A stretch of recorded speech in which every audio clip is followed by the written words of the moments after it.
എനിക്ക് ഏറ്റവും കൂടുതൽ ഹേറ്റ് കിട്ടാൻ പോകുന്ന വീഡിയോ ആയിരിക്കും ചിലപ്പോൾ ഇത്. ദയവ് ചെയ്ത് ഇഷ്ടം പോലെ നിങ്ങളുടെ ഡിസഗ്രിമെന്റ് ഈ വീഡിയോയുടെ താഴെ പറഞ്ഞോളൂ. ചീത്ത വിളിച്ചും വീട്ടിലിരിക്കുന്നവരെ പറഞ്ഞും സ്വയം മോശമാവാതിരിക്കാൻ മാത്രം ശ്രമിച്ചാൽ മതി.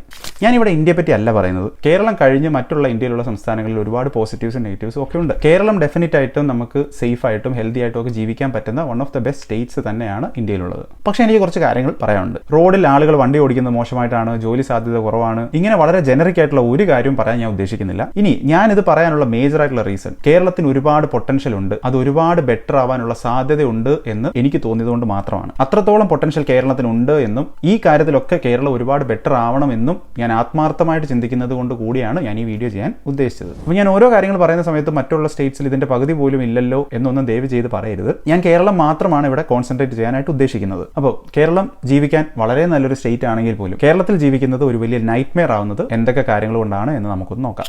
ഒന്നാമത്, no clean toilet while travelling. നമുക്ക് പബ്ലിക് ടോയ്ലറ്റ്സ് വളരെ കുറവാണ്. ഇനി ഉണ്ടെങ്കിൽ തന്നെ അതിന് വൃത്തിയും വളരെ കുറവാണ്. ഇത് നമ്മളെല്ലാവരും ഒരുപാട് കേട്ടിട്ടുള്ള ഒരു ഒപ്പീനിയൻ ആയിരിക്കും. പക്ഷേ ഞാൻ ഇവിടെ ന്യൂസിലൻഡിലുള്ള എൻ്റെ 2-3 കൂട്ടുകാരോട് ചോദിച്ചു, കുറേ വർഷമൊക്കെ നിങ്ങൾ ഇവിടെ ജോലി ചെയ്തതിന് ശേഷം തിരിച്ച് നാട്ടിലോട്ട് പോകുമോ എന്ന്. അപ്പോൾ പോകുന്നില്ല എന്ന് പറഞ്ഞ ആളുകളിൽ വളരെ കോമൺ ആയിട്ട് കണ്ട ഒരു റീസൺ ആയിരുന്നു ഇത്. ഒരുപാട് ആളുകളെ ഇത് വലിയ തരത്തിൽ ബാധിക്കുന്നില്ലായിരിക്കാം, പക്ഷേ വലിയൊരു പോപ്പുലേഷൻ, മേജറായിട്ടും സ്ത്രീകളെ ഇത് വലിയ രീതിയിൽ അഫക്റ്റ് ചെയ്യുന്നുണ്ട്. സ്ത്രീകളെ മാത്രമെന്ന് ഞാൻ പറയുന്നില്ല, എല്ലാവരെയും അഫക്റ്റ് ചെയ്യുന്നുണ്ട്. അപ്പോൾ എൻ്റെ ഈ ഫ്രണ്ട്സ് പറഞ്ഞ കാരണം, അവർക്ക് ഇവിടെ ന്യൂസിലൻഡിൽ അവർക്ക് ട്രാവൽ ചെയ്യണമെങ്കിൽ ഇഷ്ടംപോലെ ട്രാവൽ ചെയ്യാം. അവർക്ക് ടോയ്ലറ്റ് എപ്പോൾ യൂസ് ചെയ്യണമെന്ന് തോന്നുന്ന സമയത്തും എവിടെയെങ്കിലും ഒരു പബ്ലിക് ടോയ്ലറ്റ് കാണും, അത് നല്ല വൃത്തിയുള്ളതുമായിരിക്കും, അത് കയറി ഫ്രീ ആയിട്ട് അവർക്ക് യൂസ് ചെയ്യാം. പക്ഷേ നാട്ടിൽ ചെന്ന് കഴിഞ്ഞാൽ എസ്പെഷ്യലി 4 മണിക്കൂറിന് മുകളിലുള്ള ട്രാവൽ അവർ മാക്സിമം ഒഴിവാക്കും. ഇനി അങ്ങനെ ട്രാവൽ ചെയ്യേണ്ടി വന്നാൽ അവർ വെള്ളം കുടിക്കില്ല. അപ്പോൾ അങ്ങനെ നീണ്ട സമയത്തേക്കുള്ള ട്രാവൽ മിക്ക സമയത്തും അവർക്ക് വലിയ ടോർച്ചറാണ് എന്നുമാണ് അവർ പറഞ്ഞത്. അപ്പോൾ ഞാൻ ചിന്തിച്ചൊരു കാര്യം, ഞാൻ കേരളത്തിൽ ജോലി ചെയ്യുന്ന സമയത്ത് ഞാൻ ഒരുപാട് ട്രാവൽ ചെയ്യുന്ന ടൈപ്പ് ഒരു ജോലി തന്നെയായിരുന്നു ചെയ്തിരുന്നത്. ശരിക്കും നമ്മുടെ കേരളത്തിൽ പബ്ലിക് ടോയ്ലറ്റ് എല്ലാ സ്ഥലത്തും ഉണ്ടോ? KSRTC സ്റ്റേഷനിലുള്ള ടോയ്ലറ്റിനെ പറ്റി അല്ല ഞാൻ പറയുന്നത്. അതിന്റെയൊക്കെ സ്ഥിതി എന്താണ് എന്ന് നമുക്ക് എല്ലാവർക്കും അറിയാമായിരിക്കും. പിന്നെ വാഷ്റൂം അല്ലെങ്കിൽ ടോയ്ലറ്റ് യൂസ് ചെയ്യേണ്ട സമയത്ത് ഒരു റെസ്റ്റോറന്റിൽ കയറി ആഹാരം കഴിച്ച് അവിടുത്തെ വാഷ്റൂം യൂസ് ചെയ്യാമെന്ന് കരുതിയാൽ അത് എല്ലാവരെ കൊണ്ടും അഫോർഡ് ചെയ്യാൻ പറ്റുന്ന കാര്യമല്ല എന്ന് മാത്രമല്ല, കോസ്റ്റ് വൈസും പ്രാക്ടിക്കൽ വൈസും അതിന് ഒരുപാട് പ്രോബ്ലംസും ഉണ്ട്. ഇനി രണ്ടാമത്തെ കാര്യം, no facility for differently abled. Differently abled എന്ന് പറഞ്ഞാൽ എല്ലാവർക്കും മനസ്സിലായിട്ടുണ്ടാവും, കാഴ്ചയ്ക്ക് ബുദ്ധിമുട്ടുള്ള ആളുകളോ നടക്കാൻ ബുദ്ധിമുട്ടുള്ള ആളുകളോ അങ്ങനെ ഏതെങ്കിലും തരത്തിൽ ബുദ്ധിമുട്ട് അനുഭവിക്കുന്ന ആളുകൾ. പലപ്പോഴും തോന്നിയിട്ടുണ്ട് നമ്മുടെ നാട്ടിൽ നമ്മൾ എക്സ്പെക്ട് ചെയ്യുന്നത് ഇങ്ങനെ ഡിഫറൻറ്റ്ലി ഏബിൾഡ് ആയിട്ടുള്ള ആളുകൾ വീട്ടിൽ തന്നെ ഇരിക്കണം എന്നാണ്. പക്ഷേ ഇവർക്കും അവരുടേതായിട്ടുള്ള റൈറ്റ്സ് ഉണ്ട്. ഒരു വാട്ടർഫോൾ എൻജോയ് ചെയ്യാൻ, അതല്ലെങ്കിൽ ലുലു മോളിൽ കറങ്ങി നടക്കാൻ, ഇൻഡിപെൻഡന്റ് ആയിട്ട് ട്രാവൽ ചെയ്യാൻ. പക്ഷേ നമ്മൾ കേരളത്തിലുള്ള മിക്ക ആളുകളും പെട്ടെന്ന് കാഴ്ചയ്ക്ക് ബുദ്ധിമുട്ടുള്ള ആരെങ്കിലും ഒരാൾ റോഡ് ക്രോസ് ചെയ്യാൻ നിൽക്കുന്നത് കണ്ടാൽ അപ്പോൾ തന്നെ നമ്മൾ അവരെ ഇപ്പോൾ ഹെൽപ്പ് ചെയ്യാറുണ്ട്. വീൽ ചെയറിലാണെങ്കിൽ വീൽ ചെയർ തള്ളിക്കയറ്റാൻ ഹെൽപ്പ് ചെയ്യുകയും റോഡ് ക്രോസ് ചെയ്യാൻ ഹെൽപ്പ് ചെയ്യുക, അങ്ങനെ എല്ലാ തരത്തിലുള്ള ഹെൽപ്പും നമ്മളൊക്കെ ചെയ്യാറുണ്ട്. പക്ഷേ ഞാൻ പറയുന്നത് അവിടെ കൊണ്ട് തീരുന്നതല്ല നമ്മളുടെ ഓരോ ആളുകളുടെയും റെസ്പോൺസിബിലിറ്റി. നമ്മൾ ഓടിപ്പോയി അവരെ ഹെൽപ്പ് ചെയ്യുന്ന സമയത്ത് അവർക്കുള്ളിൽ ചെറിയൊരു റിലീഫ് ചില സമയത്ത് തോന്നിയേക്കാം, ആ ഒരു സിറ്റുവേഷനിൽ ആരെങ്കിലും അവരെ ഹെൽപ്പ് ചെയ്തല്ലോ എന്ന്. ബട്ട് നമ്മൾ ചെയ്യേണ്ടത് ഇൻഡിപെൻഡന്റ് ആയിട്ട് അവർക്ക് അവരുടെ കാര്യങ്ങൾ ചെയ്യാൻ സാധിക്കുന്നില്ലല്ലോ എന്നൊരു തോന്നൽ അവർക്ക് വരാത്ത രീതിയിൽ അവരെ ട്രീറ്റ് ചെയ്യുക എന്നുള്ളതാണ് നമ്മൾ ഓരോ ആളുകളും ചെയ്യേണ്ടത്. നമ്മളെ കൊണ്ട് മാത്രം ഇതിലൊരു വലിയ മാറ്റമൊന്നും വരുത്താൻ സാധിക്കില്ല. ഇതൊരു കൂട്ടായ റെസ്പോൺസിബിലിറ്റിയാണ്. ഇവരൊക്കെ ജനിച്ച രാജ്യം മറ്റൊരു നല്ല രാജ്യമായിരുന്നെങ്കിൽ അവർക്കും ഇൻഡിപെൻഡന്റ് ആയിട്ട് ട്രാവൽ ചെയ്യാൻ ഒക്കെ സാധിച്ചേനെ. ആ അവസരം നമ്മുടെ നാട്ടിലുള്ള ആളുകൾക്കും കിട്ടാനുള്ള അവസരം ഉണ്ടാവാൻ നമുക്ക് എല്ലാവർക്കും ഏതെങ്കിലുമൊക്കെ തരത്തിൽ ശ്രമിക്കണം. ഇനി മൂന്നാമത്, വെരി ബാഡ് ടൂറിസം. ഇപ്പൊ ഇതിന് ചെറിയ തരത്തിൽ മാറ്റമൊക്കെ വരുന്നുണ്ട് എന്നാണ് എനിക്ക് തോന്നുന്നത്. പക്ഷേ ഞാനൊരു കാര്യം പറയാം, ഞാനിപ്പോൾ ജീവിക്കുന്നത് ന്യൂസിലൻഡിലാണ്. ലോകത്തിലെ തന്നെ ഏറ്റവും ബ്യൂട്ടിഫുൾ ആയിട്ടുള്ള രാജ്യങ്ങളിൽ ഒന്നാണ് ന്യൂസിലൻഡ് എന്നാണ് അറിയപ്പെടുന്നത്. എന്നാൽ ഞാൻ ട്രാവൽ ചെയ്ത് ഇവിടെ പോയിട്ടുള്ള പല സ്ഥലങ്ങളിലും അവിടെയുള്ള പ്രത്യേകത എന്താണെന്ന് ഞാൻ പറയാം. ഒരുപാട് ആളുകൾ പറഞ്ഞു കേട്ടുമൊക്കെ ആയിരിക്കും നമ്മൾ ആ സ്ഥലത്തോട്ട് പോകുന്നത്. അപ്പോൾ നമ്മൾ മലയും കുന്നും ഒക്കെ കടന്ന് നമ്മൾ ആ സ്ഥലത്തേക്ക് എത്തുന്നു. അപ്പോൾ നമ്മൾ അവിടെ ചെല്ലുന്ന സമയത്ത് അവിടെ നമ്മൾ എന്താണോ കാണാൻ പോകുന്നത്, മേ ബി ഒരു വെള്ളച്ചാട്ടം ആയിരിക്കാം, അതല്ലെങ്കിൽ ചെറിയൊരു മലയായിരിക്കാം, അല്ലെങ്കിൽ ഒരു ബീച്ച് ആയിരിക്കാം, എന്തും ആവട്ടെ, അത് അവിടെ ഉണ്ടായിരിക്കും. അതിനോട് ചേർന്ന് തന്നെ കുറച്ച് കസേരകൾ കാണും, 1-2 കോഫി വാൻ കാണും, 4 വൃത്തിയുള്ള ടോയ്ലറ്റ്സ് കാണും, ആളുകൾക്ക് ഇരിക്കാനൊക്കെ കുറച്ച് തണലും കാണും. ഇത്രയും മതി. നമ്മൾ കാണാൻ പോകുന്ന കാഴ്ച അത്ര വലിയ സംഭവമൊന്നും അല്ലെങ്കിൽ പോലും അവിടെ ചെല്ലുന്ന മിക്ക ആളുകൾക്കും റിലാക്സ് ചെയ്യാൻ സാധിക്കും. അവരുടെ ഉള്ളിൽ അവർക്കത് നല്ലൊരു സ്ഥലമായിട്ടായിരിക്കും അവർ രജിസ്റ്റർ ചെയ്യാൻ പോകുന്നത്. ഇനി നമ്മൾ പോകുന്ന സ്ഥലം എത്ര സൂപ്പർ സ്ഥലമാണെങ്കിൽ പോലും അവിടെ ഒരു നല്ല ടോയ്ലറ്റ് ഇല്ല, അവിടെ ഇരിക്കാൻ ഒരു സ്ഥലമില്ല, നമുക്ക് വെള്ളം വാങ്ങാൻ ഒരു സ്ഥലമില്ല, അങ്ങനെ ഒരു സിറ്റുവേഷൻ ആണെങ്കിൽ ആ കാഴ്ച എത്ര നല്ലതാണെങ്കിൽ പോലും ചിലപ്പോൾ എല്ലാ ആളുകൾക്കും അല്ലെങ്കിൽ ഒരുപാട് ആളുകൾക്ക് എൻജോയ് ചെയ്യാൻ സാധിക്കണം എന്നില്ല. അപ്പോൾ ഇത് തന്നെയാണ് നമ്മുടെ കേരളത്തിലെ ഒരു വലിയ പ്രശ്നമായിട്ട് എനിക്ക് തോന്നിയിട്ടുള്ളത്. ഞാൻ ഇവിടെ പോയിട്ടുള്ള ഒരുപാട് സ്ഥലത്തേക്കാളും വളരെ വളരെ ബ്യൂട്ടിഫുൾ ആയിട്ടുള്ള പല സ്ഥലങ്ങളും നമ്മുടെ കേരളത്തിലുണ്ട്. പക്ഷേ എത്രത്തോളം ഒരാൾക്ക് അവിടെ ചെന്ന് കഴിഞ്ഞാൽ ആ ഒരു എക്സ്പീരിയൻസ് എൻജോയ് ചെയ്യാൻ പറ്റും എന്നുള്ളത് ഒരു വലിയ പ്രോബ്ലം ആയിട്ട് തോന്നിയിട്ടുണ്ട്. ഇനി നാലാമത്, ഗ്രോത്ത് സ്ലോ ഡൗൺ. നമ്മുടെ നാട്ടിലുള്ള ഇൻഫ്രാസ്ട്രക്ചറും റോഡ്സും ഒക്കെ ഇപ്പോൾ അത്യാവശ്യം കുഴപ്പമില്ലാതെ ഡെവലപ്പ് ആവുന്നുണ്ട്. പക്ഷേ ഇതിന്റെ ഗ്രോത്തിന്റെ സ്പീഡ് വളരെ കുറവാണ് എന്ന് തോന്നിയിട്ടുണ്ട്. ഞാൻ ഇതിനൊരു എക്സാമ്പിൾ പറഞ്ഞാൽ, ഞാൻ സ്കൂൾ പഠിക്കുന്ന കാലം തൊട്ട് അത്യാവശ്യം അത്ലറ്റിക്സിലൊക്കെ സജീവമായിട്ട് ഉണ്ടായിരുന്ന ഒരാളായിരുന്നു. ഒരു 3ാം ക്ലാസ്സിലോ 4ാം ക്ലാസ്സിലോ ഒക്കെ പഠിക്കുന്ന കാലം തൊട്ട് എല്ലാ ദിവസവും രാവിലെ എണീറ്റ് സ്റ്റേഡിയത്തിൽ വർക്കൗട്ട് ചെയ്യാനായിട്ടും പോകുന്നുണ്ടായിരുന്നു. അപ്പോൾ ഞങ്ങൾ പൊയ്ക്കൊണ്ടിരിക്കുന്ന സ്റ്റേഡിയത്തിന്റെ തൊട്ടപ്പുറത്ത് വലിയൊരു പറമ്പുണ്ടായിരുന്നു. ആ പറമ്പിൽ പുതിയതായിട്ട് ഒരു ഇൻഡോർ സ്റ്റേഡിയം വരുന്നുണ്ട് എന്ന് ആ സമയത്ത് നമ്മൾ കേട്ടിരുന്നു. ഞാനൊരു 5ലോ 6ലോ ഒക്കെ പഠിക്കുന്ന സമയത്താണ് നമ്മളിത് കേട്ടത്. അവിടെ ഒരു കുറ്റിയുണ്ട് നാട്ടി, അവിടെ അളവൊക്കെ എടുക്കുന്നതൊക്കെ നമ്മൾ അന്ന് കണ്ടിരുന്നു. അപ്പോൾ ആ സമയത്ത് നമ്മുടെ കോച്ചിങ് ക്യാമ്പിൽ ഉണ്ടായിരുന്ന ആളുകളൊക്കെ പറയുന്നത് കേട്ടിട്ടുണ്ട്, 4-5 വർഷത്തിനകം നമുക്ക് ഇൻഡോർ സ്റ്റേഡിയത്തിൽ പോയി ആയിരിക്കും നമ്മുടെ പ്രാക്ടീസ് ഒക്കെ ചെയ്യാൻ സാധിക്കുന്നത് എന്നൊക്കെ. പക്ഷേ ഞാൻ സ്കൂൾ കഴിഞ്ഞു, കോളേജ് കഴിഞ്ഞു, ജോലി കഴിഞ്ഞു,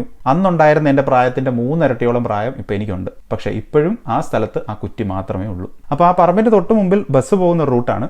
അപ്പോൾ ആ കുറ്റിയിൽ ചാരിയാണ് ഇപ്പോൾ ആളുകൾ ബസ് കാത്തു നിൽക്കുന്നത്. അവിടെ ഒരു ബസ് സ്റ്റാൻഡ് ഇല്ലാത്തതുകൊണ്ട് തന്നെ. ഇനി 5ാമത്തെ കാര്യം, buying A house become unreachable. ഒരു വീട് വാങ്ങിക്കുക എന്ന് പറയുന്നത് വളരെ അൺറീച്ചബിൾ ആയിട്ടുള്ള കാര്യമായി മാറിയിട്ടുണ്ട് ഇപ്പോൾ കേരളത്തിൽ. ഞാൻ പറയുന്നത് പുറത്ത് ജോലി ചെയ്യുന്ന, അതായത് NRI ആയിട്ട് പുറത്ത് വർക്ക് ചെയ്യുന്ന ആളുകളെ പറ്റിയോ, അതല്ലെങ്കിൽ നാട്ടിൽ ഹൈ പേയിങ് ജോലി ചെയ്യുന്ന എഞ്ചിനീയേഴ്സിനെയോ ഡോക്ടേഴ്സിനെയോ IT എഞ്ചിനീയേഴ്സിനെയോ അതേപോലെ 5% ഓഫ് ടോപ്പ് പോപ്പുലേഷനെ പറ്റിയല്ല ഞാൻ പറയുന്നത്. ബാക്കിയുള്ള majority middle class lower middle class ആളുകളെ പറ്റിയാണ് ഞാൻ പറയുന്നത്. അവരിപ്പോൾ ഒരു വീട് വാങ്ങാൻ പ്ലാൻ ചെയ്താൽ അല്ലെങ്കിൽ പണിയാൻ പ്ലാൻ ചെയ്താൽ, ഒരു 30 തൊട്ട് 35 ലക്ഷം രൂപയ്ക്ക് വരെ ഒരു സ്ഥലം വാങ്ങി വീട് വെക്കാൻ അവർ പ്ലാൻ ചെയ്താൽ അടുത്ത 20-25 വർഷത്തേക്ക് അവർക്ക് 20,000 to 30,000 EMI വരും. നമ്മുടെ നാട്ടിലുള്ള പല കാറ്റഗറിയിലുള്ള മിനിമം വേജും 13,000 to 24,000 ആണ്. പിന്നെ പല സർവേകളിലും കാണാൻ സാധിച്ചത് നമ്മുടെ നാട്ടിലുള്ള മീഡിയം വേജ്, അതല്ലെങ്കിൽ ആവറേജ് പേ എന്ന് പറയുന്നത് 30,000 ആണ് എന്നുമാണ്. ഇതിനെ ബേസ് ചെയ്ത് പ്രോപ്പർ ഡാറ്റ ഒന്നും അവൈലബിൾ അല്ല എന്നുള്ളൊരു കുഴപ്പം കൂടെ ഉണ്ട്. പക്ഷേ അതവിടെ നിൽക്കട്ടെ, ഇപ്പോൾ 30,000 ആണ് എന്ന് തന്നെ നമുക്ക് കൺസിഡർ ചെയ്യാം. സോ ഞാൻ ഈ പറഞ്ഞു വരുന്ന ഈ ഒരു വലിയ പോപ്പുലേഷൻ അല്ലെങ്കിൽ ഈ വലിയ കാറ്റഗറി ഓഫ് ആളുകൾക്കും അവർക്കൊരു വീട് വയ്ക്കണം എന്ന് തോന്നിക്കഴിഞ്ഞാൽ അതൊരു വലിയ ബുദ്ധിമുട്ടുള്ള കാര്യമായിരിക്കും. പിന്നെ അവരുടെ പിയർ പ്രഷർ കൊണ്ട് അവർ എങ്ങനെങ്കിലുമൊക്കെ വീട് ഉണ്ടാക്കാം എന്ന് കരുതിയാൽ അത് അവരുടെ ലൈഫ് തന്നെ സ്റ്റക്കാക്കുന്ന ഒരു ഡിസിഷൻ ആയിരിക്കും ഇൻ ദി എൻഡ് അവരെടുക്കാൻ പോകുന്നത്. കാരണം അവരുടെ ചെറിയ സാലറി കൊണ്ട് അവർ 20-25 വർഷത്തേക്കുള്ള ഈ ഒരു കമ്മിറ്റ്മെന്റ് എടുക്കുന്ന സമയത്ത് അവരുടെ മുഴുവൻ പേഴ്സണൽ ഫിനാൻസും താളം തെറ്റും. ഇനി 6ാമത്, വെരി എക്സ്പെൻസീവ് ടു ലീവ്. ഇത് കേൾക്കുന്ന സമയത്ത് കുറച്ച് പേർക്കെങ്കിലും അത്ഭുതം തോന്നുമായിരിക്കും, കേരളം ജീവിക്കാൻ കുറച്ച് എക്സ്പെൻസീവ് അല്ലാത്ത സ്ഥലമാണല്ലോ എന്ന്. പക്ഷേ എനിക്ക് അങ്ങനെ അല്ല തോന്നുന്നത്. കേരളത്തിലുള്ള പെട്രോളിന്റെ പ്രൈസ്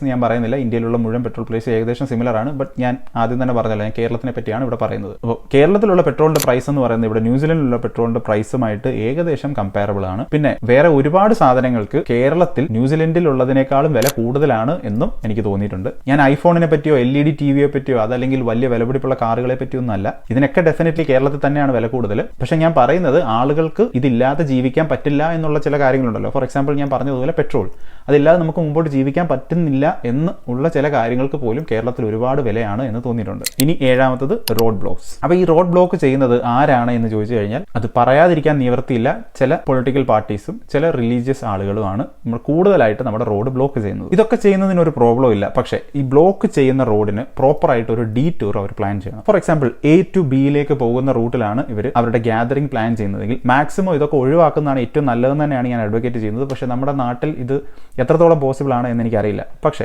A to B പോകുന്ന റൂട്ടിലാണ് ഇവിടെ ഈ ഗ്യാതറിംഗ് നടക്കുന്നത്. റിലീജിയസ് ആയിക്കോട്ടെ, പൊളിറ്റിക്കൽ ആയിക്കോട്ടെ, എന്തും ആയിക്കോട്ടെ, A to B ആളുകൾക്ക് എത്താനുള്ള മറ്റൊരു വഴി അവർ റെഡിയാക്കണം. ഈ ബ്ലോക്കിലേക്ക് ആളുകൾ കയറി ചെല്ലുന്നതിന് മുമ്പ് തന്നെ ഒരു സൈൻ കൊടുക്കണം, ഇവിടെ ഗ്യാതറിംഗ് നടക്കുന്നുണ്ട്, നിങ്ങൾക്ക് ഈ റൂട്ടിൽ കൂടെ പോയാൽ നിങ്ങൾക്ക് ആ ബിയിലേക്ക് എത്താം. ആളുകളുടെ സമയത്തിന് നമ്മൾ കുറച്ചും കൂടെ ഒക്കെ വില കൊടുക്കണം എന്ന് തോന്നിയിട്ടുണ്ട്.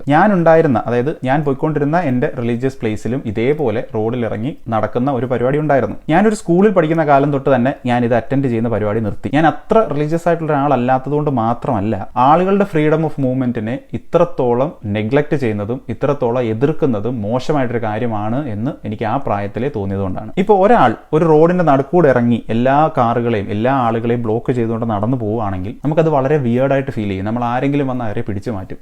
പക്ഷേ ഒരു പൊളിറ്റിക്കൽ പാർട്ടിയുടെ പേരിലോ അതല്ലെങ്കിൽ ഒരു റിലീജിയന്റെ പേരിലോ ഒരു കൂട്ടമായിട്ട് ആളുകൾ ഇങ്ങനെ നടന്നാൽ ആരും ഇതിനെ എതിർക്കുന്നതായിട്ട് കണ്ടിട്ടില്ല. അപ്പോൾ എല്ലാവരുടെയും വഴി തടഞ്ഞുകൊണ്ട് ഇങ്ങനെ റോഡിൽ ഇറങ്ങി നടക്കണം എന്ന് ഏതെങ്കിലും ദൈവം പറയും എന്നും എനിക്ക് തോന്നുന്നില്ല. ഡിസഗ്രിമെന്റ് ഉണ്ടെങ്കിൽ മാന്യമായിട്ടുള്ള ഭാഷയിൽ താഴെ പറയാവുന്നതാണ്. ഞാൻ എൻ്റെ അഭിപ്രായം പറഞ്ഞു എന്ന് മാത്രം. ഇനി അടുത്ത പോയിന്റ് എന്ന് പറയുന്നതും ഇതിന്റെ തന്നെ മറ്റൊരു എക്സ്റ്റൻഷനാണ്. നമ്മുടെ നാട്ടിലിപ്പോൾ ഒരു റോഡ് വർക്ക് നടക്കുകയാണെങ്കിൽ, അതായത് റോഡ് പണി എന്തെങ്കിലും നടന്നുകൊണ്ടിരിക്കുകയാണെങ്കിൽ അവർക്കും ഡീറ്റൂർ പ്ലാൻ ചെയ്യുന്നത് വളരെ നന്നായിരിക്കും. നമ്മൾ വണ്ടിയൊക്കെ ഓടിച്ച് ഈ റോഡ് വർക്ക് നടക്കുന്നിടത്തോട്ട് ചെന്ന് കഴിയുമ്പോഴാണ് മനസ്സിലാവുന്നത് ഇവിടെ റോഡിന്റെ പണി നടന്നുകൊണ്ടിരിക്കുക എന്നുള്ളത്. അപ്പോൾ ഈ റോഡിന്റെ പണി നടക്കുന്നതിന് തൊട്ട് മുമ്പ് തന്നെ അവരൊരു ഡീറ്റൂർ നമുക്ക് തന്നാൽ, അതായത് ഇതുവഴി കയറിയാൽ നിങ്ങൾക്ക് ഇതിന്റെ എൻഡിൽ എത്താം എന്നൊരു ഡീറ്റൂർ തന്നു കഴിഞ്ഞാൽ ട്രാവൽ ചെയ്യുന്ന ആളുകൾക്ക് വളരെ ഹെൽപ്ഫുൾ ആയിരിക്കും. പക്ഷേ ഇവിടെ അത് തന്നെയാണ്, നമ്മുടെ ആളുകളുടെ സമയത്തിന് ഒരു വിലയും തരുന്നില്ല എന്നുള്ളതാണ് ഏറ്റവും വലിയ പ്രോബ്ലം ആയിട്ട് തോന്നിയിട്ടുള്ളത്. ഇങ്ങനെ ഒരു ഡീറ്റൂറിന്റെ ഒരു സൈൻ ബോർഡ് വെക്കാനായിട്ട് വലിയ ചിലവൊന്നും ഇവർക്ക് വരില്ല, ബട്ട് അത് ചെയ്യില്ല. ഇനി last point, sound pollution. Sound pollution ഉണ്ടാകുന്ന പല കാരണങ്ങളാണ്. നമ്മുടെ കാറുകൾ ഹോൺ അടിക്കുന്നത് ഹോങ്കിങ് എന്ന് പറയുന്ന ഒരു പ്രശ്നമുണ്ട്.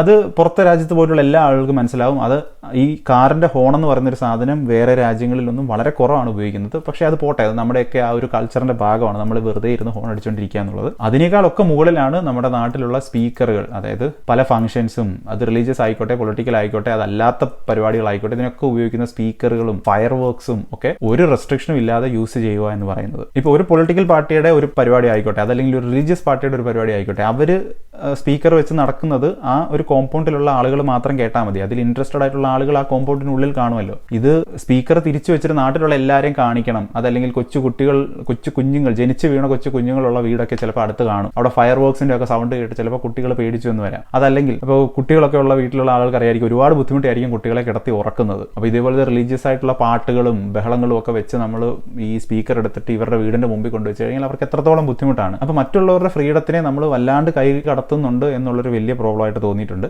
അപ്പോൾ എല്ലാ കാര്യങ്ങളും എല്ലാവർക്കും ചെയ്യാനുള്ള സ്വാതന്ത്ര്യം നമ്മുടെ നാട്ടിലുണ്ട്. അതുകൊണ്ട് ഇതെല്ലാം എടുത്തുകൊണ്ട് വേറൊരാളുടെ ചെവിയുടെ കീഴിൽ കൊണ്ട് വെക്കണം എന്ന് നിർബന്ധമൊന്നുമില്ലല്ലോ. അപ്പോൾ ഇത്രയൊക്കെയാണ് എനിക്ക് തോന്നിയ കാര്യങ്ങൾ. ഇനി ഈ പറഞ്ഞതൊക്കെ ഒരു പ്രശ്നമായിട്ട് എനിക്ക് തോന്നുന്നുണ്ടെങ്കിലും എന്തെങ്കിലും ഒരു കാലത്ത് ഞാൻ ജീവിക്കാൻ പോകുന്നതും ഈ നാട്ടിൽ തന്നെ ആയിരിക്കും.